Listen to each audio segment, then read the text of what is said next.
يفقهوا قولي. سند ماموریت. ہر دور کے منکرین نے رسولوں کی امانت پہ شک کیا اور سند ماموریت کا تقاضا کرتے رہے. اللہ کے رسول اور مومنین منکرین کی دی ہوئی اذیتوں پر صبر کرتے رہے. منکرین نے رسولوں سے کہا کہ یا تو ہمارے طریقوں پر واپس آؤ ورنہ ہم تمہیں اپنے ملک سے نکال دیں گے.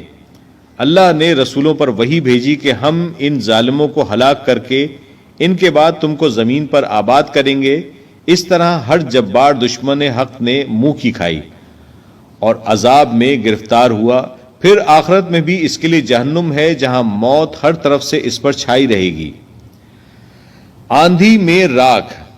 ہر زمانے کے کفر کرنے والوں کے اعمال کی مثال اس راس سے دی گئی جس کو ایک طوفانی آندھی نے اڑا کر تتر بتر کر دیا ہو اور اس کا کچھ بھی وجود نہ بچا ہو. یہی انتہا درجے کی گمگشتگی ہے. انسان اپنے کیے کا کچھ بھی پھل نہ پا سکے گا. افسوسناک ضیاء. زمین و آسمان کی بنیاد.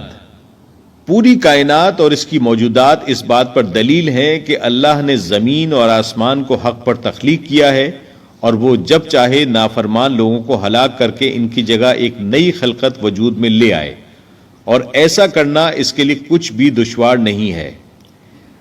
حاکم اور رعایا. روز قیامت جب تمام انسان اللہ کی بارگاہ میں کھڑے ہوں گے اس وقت دنیا میں کمزور رہنے والے اپنے آقاؤں سے کہیں گے کہ دنیا میں ہم تمہارے تابع تھے اب تم ہمارے لیے کچھ کرو. ان کے بڑے جواب دیں گے کہ اگر اللہ نے ہمیں نجات کی کوئی راہ دکھائی ہوتی تو ہم ضروری تمہیں بھی دکھا دیتے. بہرحال یہ دونوں قسم کے لوگ اب چاہے روئیں پیٹیں یا صبر کریں عذاب سے بچنے کی کوئی صورت نہیں ہے. شیطان کی دغا بازی. عذاب کا فیصلہ ہونے کے بعد دوزخیوں کو شیطان اپنی اصلیت دکھا کر ذلیل کرے گا اور کہے گا کہ حقیقت یہ ہے کہ اللہ کے سب وعدے سچے تھے اور میرے سب وعدے جھوٹے. میرا تم پر کوئی زور تو تھا نہیں. میں نے تو بس صرف تمہیں دعوت دی تھی.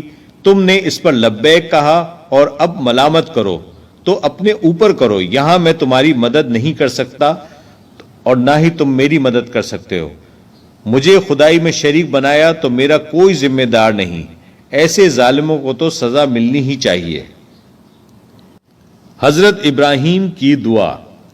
حضرت ابراہیم علیہ السلام نے دعا کی کہ پروردگار اس شہر کو امن کا شہر بنا دے.